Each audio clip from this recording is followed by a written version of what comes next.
এই ছোট্ট বালতিটাতে আলু লাগিয়ে আমি এক বস্তার মতন আলু তুলেছি। তো হ্যালো ফ্রেন্ডস, কেমন আছো সবাই? আশা করি ভীষণ ভালো আছো। আমিও খুব ভালো আছি।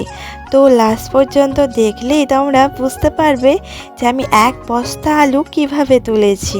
তো চলো, আর আমি এই আলু লাগিয়েছি ভীষণই খুশি। আমি ভীষণই খুশি যে আমার নিজের গাছে আমি আজকে এতগুলো আলু পেয়েছি। তো প্রথম থেকে শেষ পর্যন্ত কিন্তু ভিডিওটা দেখো, না দেখলে তোমরা বুঝতে পারবে না যে এতগুলো আলু আমি কিভাবে তুলেছি। তো চলো দেখতে থাকো প্রথম থেকে শেষ পর্যন্ত কিন্তু ভিডিওটা। দেখতে পাচ্ছ আমি টুকটুক করে আলুগুলো তুলছি। এত সুন্দর আলু আর এত ভালো লাগছে যে কি বলবো তোমাদেরকে। আমার কিন্তু ভীষণই আনন্দ লাগছিল এতগুলো আলু পেয়ে, যে এত বড় বড় আলু।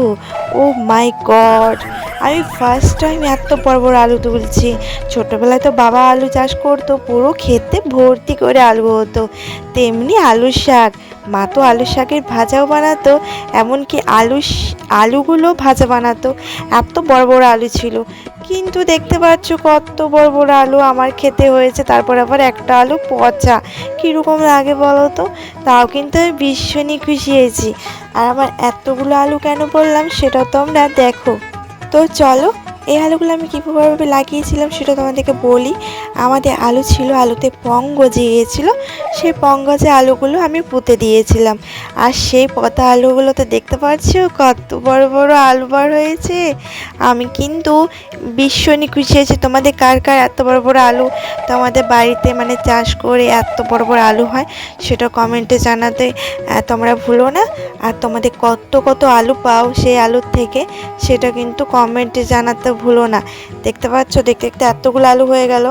একটা জায়গায় চলে এসেছে আলু করতে। এখানে তো বাপরে বাপ, এত আলু পাবো আমি কখনো ভাবতে পারিনি যে এই ছোট্ট টবটাতে আমি এতগুলো আলু পাবো।